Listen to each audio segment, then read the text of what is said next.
The kick's power comes from the torque generated by the rotation of the hips. It's the same principle that cracks a whip. Turning the hips just a few degrees forces the foot to travel a much greater distance and creates a lot of speed as it does. The longer the leg and quicker the rotation, the faster the kick. And unlike karate, Muay Thai fighters are also taught to strike with the hard bone of the shin. A Muay Thai kick can generate roughly the same force as a baseball bat, enough to crack a rib. It works like a point of a knife. All the force is magnified by being concentrated in a small, hard area. Even if the elbow doesn't deliver a knockout, it will almost always leave a nasty cut, and often hitting in close neutralizes the opponent's weapon advantage. Then, in the clinch, we bring the power of the knee to bear. Unlike the kick, which relies on rotation to create power, the knee gets its power from leverage. Pulling our opponent down as we drive the knee up can deliver up to 2.5 tons of force, enough to lift a car. It's not the arms, but the legs that drive this. Like a piston, the explosive power of the legs is capable of generating hundreds of pounds of force, all to a very vulnerable area, the soft underside of the opponent's jaw. Like the Hanuman move, the flying knee relies on the explosive power of the legs. But rather than spread the power of our blow over two fists, it concentrates it into the spear point of the knee and combines it with the force of gravity. It's the equivalent of hitting our opponent in the chest with a sledgehammer. Thsi works on a concept called the couple. Basically, it's two levers linked at a single fulcrum, the elbow lock. And it doubles the foot-pounds of torque you can generate when compared to a single-arm lock. There's more than enough force to flip an opponent to the mat or dislocate his elbow. By using the twisting motion of the torso to drive the strike, the business end of the hardwood fighting stick can quickly accelerate to more than 25 miles per hour. On contact with the skull, the energy is enough to cause a depressed fracture. It's the same injury-producing force as being hit in the temple by a hammer. Mali relies on something called a flexion moment imparted to the neck to do damage. An average man's neck can withstand about a 140 foot-pound flexion moment. Beyond that, soft tissue and even vertebrae can be crushed. By bringing your weight down fast, this move could easily deliver twice that amount of force. And it wouldn't just end a fight. It could leave your opponent paralyzed or dead. Close, the opponent's neck is exposed. But because of the close range, the hand doesn't generate a huge amount of force. It's enough to stun, but probably not enough to cause severe injury. But replace the hand with a weapon, a stick or a knife, as you would in combat, and this could become a kill shot. The kick's power comes from the snap of the knee. The snap is created when the quadricep, the largest muscle in the body, contracts and pulls the tendon connecting to the foot over the knee. Using the knee as a pulley, the strength of the quad is enough to accelerate your foot to speeds close to 30 miles per hour. Because the area of impact is focused on a small part of the foot, it magnifies the force of the blow, making it capable of dropping 1,000 pounds of force on your head. It's like getting whacked in the head with a Louisville slugger. It works by taking the opponent's blow at an angle, which deflects the energy of the blow away from the vulnerable torso. The harder you block, the further his blow will be deflected, and the more open he'll be to a counter strike. Rotating your fist 180 degrees right before it strikes the intended target. The twisting snap of the arm maximizes the speed of the punch and magnifies the force of the blow by concentrating the impact on the first two knuckles of your hand. Done correctly, it can deliver as much energy as a bowling ball dropped from the top of a house, more than enough to cause soft tissue damage or break a rib. Because it swings through such a wide arc, the wrist is moving at speeds of up to 43 miles per hour. And since the radius doesn't deflect or compress nearly as much as a fist, it can deliver a staggering blow, like being hit with an axe handle. This roundhouse kick is designed for maximum impact. With the powerful muscles of the thigh yanking the tendon over the knee, the foot accelerates from 0 to 21 miles per hour in just 1/3 of a second.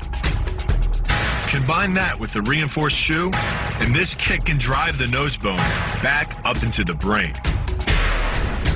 It's aimed at the largest gland in the human body, the liver. A direct hit won't just bring an opponent down.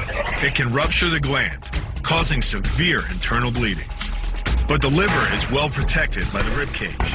so the kick must be accurate to within half an inch. In this move, the forward propulsion of the hips, combined with the piston motion of the lower leg, can send well over 700 pounds of force directly through the rigid bone of the heel.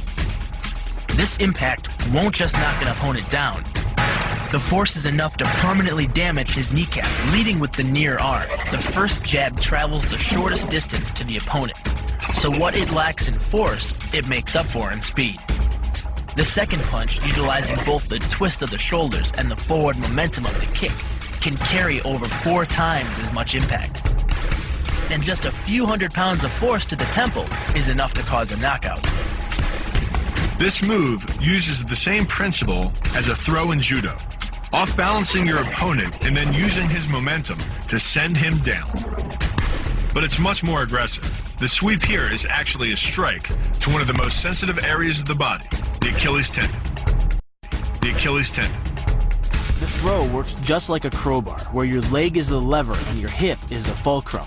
The trick is positioning your body in just the right place. If you're just an inch off the placement of your thigh and hip, the amount of energy needed to throw an opponent can more than double. But performed correctly, Uchimata requires almost no energy, yet it can deliver up to 5,000 pounds of force. If it weren't for the mat, a throw like Uchimata would be enough to cause serious injury or even paralysis. You use the strength of your legs to maintain your dominant position while you secure the choke. Just a few pounds of pressure on the collar of his gi is enough to reduce the blood flow to the brain to a trickle and end the match. Hold this move for 10 seconds and the fighter will black out. Hold it just a bit longer and he's dead. By bending the elbow across the fulcrum of your hips, you're subjecting the weak joint to the leverage of 2 strong forces: the pull of your thighs on his shoulder and your hands on his wrists. As little as 1,000 pounds of force can be enough to destroy the elbow. The leverage of the armbar can supply much more than that. The sacrifice throw is a simple lesson in conservation of energy. The stronger the opponent attacks, the further he gets thrown. It works like a catapult, where your opponent's momentum supplies the counterweight. The faster he's going, the further he's going to fly. And the harder he's going to land. That land with the side, ball, or top of the foot. The gastrizin uses the heel to deliver the blow. This alignment of the heel, ankle, lower leg complex channels some 2,000 pounds of force into the opponent. More than enough to break a baseball bat. The higher you can lift your opponent in this move, the faster he'll hit the ground. It's not just your force working against him. His acceleration due to gravity can mean his head hits the ground with a 3,500-pound impact. On a hard surface like concrete, this is more than enough to cause a serious brain injury. First, the opponent's arm works as the lever to optimize your control. Second, your own back serves as a pivot point for the throw. The strength and stability of your back allows you to throw a much heavier opponent than in a move that requires you to lift him. This move uses your opponent's arm as a lever working against him. The greater the torque on his shoulder, the greater the pain inflicted. And exceeding the joint's normal range of motion causes more than just pain. The soft tissue, muscles, and the bone can all be seriously damaged by this pressure. The goal of this lock is to stretch the tendons at the top of the foot to the breaking point. The strongest tendons have a tensile force threshold of just over 400 pounds. Applying any more pressure than that can tear the tendons from their base or snap them in two. Because you don't have time to cock your arm in a surprise attack, bursting's effectiveness doesn't come from the rotational power of the torso. Instead, it's driven by the legs, which hurl you forward into your opponent. Both the block and the strike land with 300 pounds of force, more than enough to collapse the windpipe or fracture the delicate bones of the face. Doing the 360 defense requires you keep your body in motion at all times, using your arms to defend different angles of attack. The key is keeping your arms at an oblique angle with your hands open and straight so that you don't take any blows straight on. Each is deflected down the angle of your forearm, which reduces its impact. Your opponent is relying on his grip strength and outstretched arms to maintain the choke. The strength of your back and shoulder muscles is greater than the applied force of your opponent's hold, so it doesn't take much to break his grip. And the closer your hands are to your own neck, the greater the leverage. The disarm is basically a judo wrist lock and uses many of the same principles.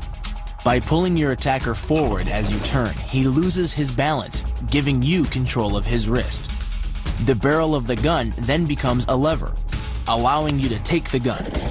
Because you are using the muscles of your torso, which can deliver up to 10 times more force than the muscles of the wrist, the disarm works against an opponent who is much stronger than you. Actually an elbow strike from another martial art, Muay Thai. But because the metal doesn't deform on impact, like human bone, every ounce of power is channeled directly into your opponent's face.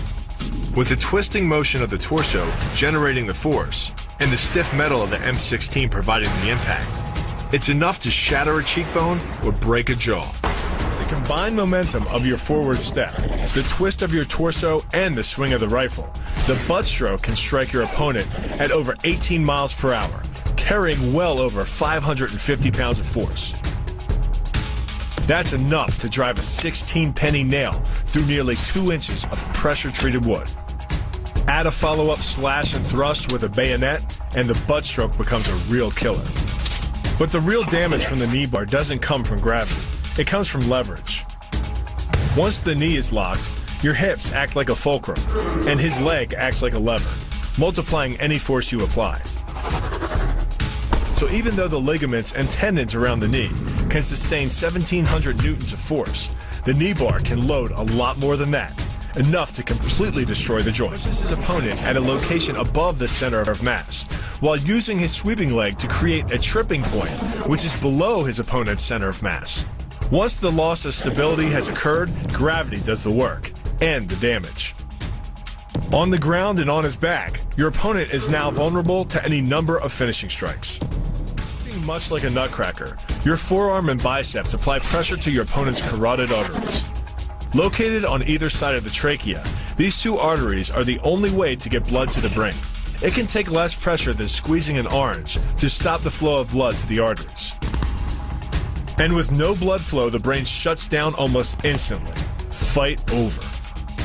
Control of your opponent's leg, you turn his hip into a pivot point. And there are two forces being imparted about the pivot point, one by the arm above and one by the sweep below. These forces act as a couple, resulting in your opponent's rotation that slams him right to the deck. And given the speed of rotation and the force of gravity, that impact could cause permanent injury. The key to the double is to hit your opponent below his rib cage, which knocks him off his center of gravity. Wrapping your arms around his legs prevents him from regaining it. Your forward momentum, coupled with the upward thrust of your hips, gets your opponent airborne. Driving him to the mat can yield over 3,000 pounds of injury-producing force. That's like dropping a 20-pound bag of cement off a 9-foot ladder onto someone's chest. The key to the sprawl is sliding your legs backward, while leaning in and locking your hips at the same time. This forces your opponent's center of mass beyond its stability zone. Coupled with the downward thrust of your forearms, he's now supporting your entire upper body with the back of his neck and head, which leaves him face down on the mat, vulnerable to any number of attacks. The power of this move comes from the spin. Like the wrecking ball at the end of a demolition crane, the power is generated by the rotation of the body. In conjunction with the snap of the knee, the foot achieves a velocity of nearly 30 miles per hour. When the heel connects with the solar plexus, it transfers 1,400 pounds of force, enough to damage internal organs and fracture multiple ribs. It gets its power from the pressure exerted by your legs. The first leg imparts pressure to the carotid artery. The second leg, working in conjunction with your arms, optimizes that pressure, transforming you into a human vice grip. If your opponent doesn't tap out, he'll pass out. Much longer and permanent brain damage can ensue. Is a combination of two levers. While your legs push up on your opponent's neck, your arms apply downward pressure to his trapped wrist. The opposing forces turn the elbow into an ad hoc fulcrum point. The armbar can result in a complete destruction of the elbow's articulating structures. The move is difficult but devastating. There's no opposing object to push against, so all the energy of the move must come from the momentum of the leap and the acceleration of the kick. The snapping motion of the lower leg functions much like a coiled spring. When unleashed, the kick reaches impact speeds of 20 miles per hour and delivers up to 400 pounds of force to the opponent's chest. The key to this synergy of speed and power is punch technique, punch location, and punch frequency. With your elbows tucked in behind your fist, the energy of each punch is maximized. And because the punch is delivered to your opponent's core along a center line, the more directly that force is transmitted to his body. The effect is similar to that of continually slamming a battering ram against a door. No matter how strong, it can only sustain so many blows before it collapses. This kick is all about speed. The further the foot travels, the greater its acceleration, and the more dangerous a weapon it becomes. Powered by the muscles of the hip flexor and the quadriceps, by the time your foot reaches your opponent's throat, it's traveling nearly 40 miles per hour. That type of speed yields over 1,000 pounds of force, enough to puncture the Adam's apple and crush your windpipe. The power of the takedown is derived from the simple mechanical advantage you hold over your opponent. By wrapping up his striking leg at the upper thigh, you've placed your opponent in what's called conditional stability. If he remains stationary, he could technically maintain his balance indefinitely. But by driving him backward and initiating a sweep of his other leg, you've added two destabilizing factors, and the loose center of gravity simply cannot hold. By grabbing the wrist, you provide hundreds of pounds of additional leverage. This reduces your opponent's ground weight by half and allows you to more easily knock your opponent off balance. The rotation of the hips then amplifies the power of the leg sweep. Coupled with the wrist grip, you are in complete control of your opponent's body. Leaning back slightly and driving the knee up utilizes the full power of the thigh, and the foot accelerates up to 16 miles an hour in just 1/4 of a second. That's twice the acceleration speed of a Porsche. Coupled with the rotation of the hips, the kick can impart 450 pounds of force upon impact with the ribs. When executed perfectly, it's a motion similar to cracking a 2x4 with a sledgehammer. The calf crush works because of the ankle lock. Working in conjunction with your leg, it serves as a sort of high torque pinch point, imparting hundreds of pounds of force on the tibia and fibula. The tibia and fibula are some of the strongest bones of the human body, but creating this pinch point allows you to deliver enough force to easily break them, which leaves your opponent with two choices: tap out and admit defeat, or risk permanently losing the use of your leg. The key to the scissors takedown can be found in the move's name. Throwing your legs around either side of your opponent, one high on the torso, the other just in the crease of the knee, provides you with a lever on either side of his body. It's literally like a piece of paper between two blades of a scissor, only instead of slicing through paper, you're using a combination of potential and kinetic energy to cut through your opponent's center of gravity.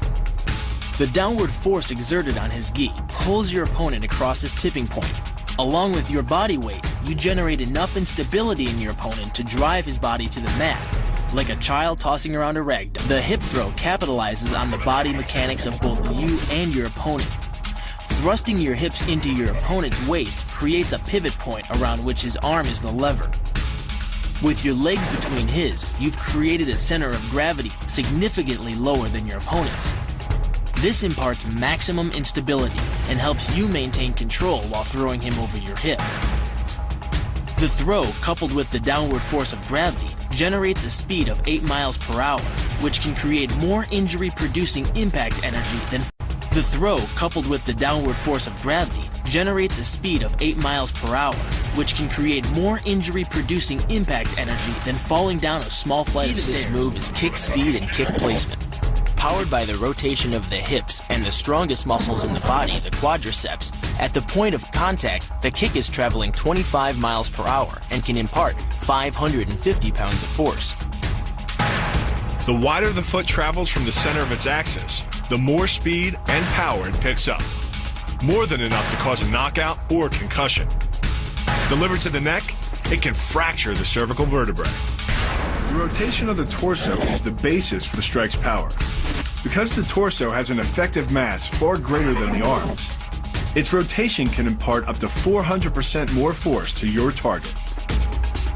And the last-minute rotation of the wrist can magnify that force even more. These alternating points of leverage are the basis for the move. Locking the hands high behind the shoulder blades puts you in control of your opponent's center of mass, which in turn negatively affects his conditional stability.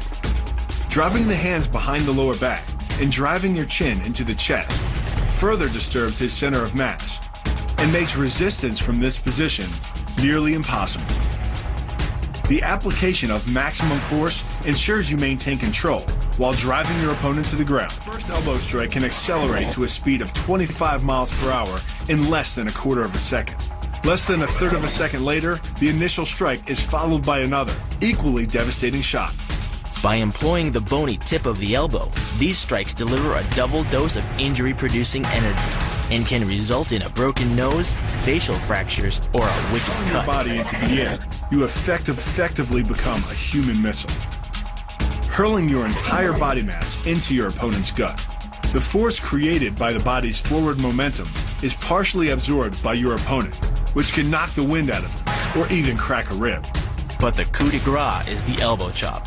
Impacting with the head at nearly 15 miles per hour, a solidly landed elbow to the head's frontal bone can knock your opponent out, fracture his skull, or cause serious spinal cord damage. The move works by using your opponent's own body weight against him. The first strike can land at speeds greater than 20 miles per hour and can stun your opponent with the same injury-producing energy as dropping a bowling ball from over 11 feet onto his torso. By using his arm as a lever in conjunction with the leg sweep, you drive your opponent to the ground. Once he is on the ground, you follow up with a devastating strike to his face. The secret to the move is wrist control. By rotating your opponent's wrist to the maximum extent of its range of motion, the bones of the wrist lock against the bones of the forearm and make it impossible to bring the strong muscles of the upper arm to bear. Then, you can pull your opponent off balance and into a potent knee strike. The combined force of the knee strike and your opponent's forward momentum can be as much as 2,000 pounds, enough to dent sheet metal. The effectiveness of the Pollock Kaimau lies not in raw power, but in speed. By relying on your triceps to snap the strikes forward over the elbow, 3 blows can hit in 7/10 of a second. The final impact of the strike to your opponent's face can deliver as much as 175 watts of power, more than enough power to stun him or crush the cartilage of his nose. You then add insult to injury, firing one last shot into one of the most sensitive regions of the body, the groin. Pulling off the move relies on 2 factors. The first is to combine the block and the strike into a single action. This reduces the time your opponent has to respond to just 10ths of a second. But the real focus is to aim your strike at the throat. Because as little as 76 pounds of force can collapse the larynx, the strike doesn't need to deliver a lot of force to be deadly. One blow like this, and the fight is over. The hyperextension of the elbow, created by pulling back on the locked arm, virtually ensures that he will be taken down. The knee strike to the wrist dislodges the knife and further loads the elbow and shoulder. The technique can easily result in damage to the elbow joint, the tendons of the rotator cuff, or even a broken arm. The key to this move is turning your opponent's lower arm into a lever. By grabbing his arm during the initial attack, you set up the lever such that direct loading to his elbow joint is achieved. Once the elbow is locked and loaded, you can pull a much heavier opponent off balance by simply lowering your center of weight. With practice, the ninja can hit his intended target from distances as great as 45 feet. At impact, that's more powerful than a Major League Baseball This move is more about timing and precision than power. Instead of hacking through the limb, the first strike imparts an injury just a few inches below the elbow. The sword's razor-sharp blade easily slices through the soft tissue of the attacker's arm. This opens up his defense and provides the ninja a clean opportunity to deliver the kill stroke, a powerful shot to the top of his head. The tornado kick is a study in controlled chaos. A quick spin confuses your opponent. Then one knee is thrust into the air, launching your entire body high enough to fire a powerful kick. The momentum generated by your body weight rotating freely, combined with a powerful hip thrust, creates a devastating blow of over 700 pounds of force upon impact. More than enough to permanently damage the hyaline cartilage that protects the larynx and spinal cord. What makes this combo so effective is the momentum behind it. Powered by the running start and the most powerful muscles in the body, the quadriceps, the initial kick lands at 15 miles per hour. The second kick creates 3 times the injury-producing energy as the first, delivering over 650 pounds of force. That's like taking a shot from a sledgehammer to the face. More than enough to score a knockout and rearrange some facial features. The axe kick draws its power differently than most kicks. Once your foot reaches the apex above your opponent's head, your body's momentum, combined with the ease of downward acceleration due to gravity, can reach speeds over 20 miles per hour. That's enough to generate more than 550 pounds of force at the point of impact, easily breaking the nose or shattering the clavicle.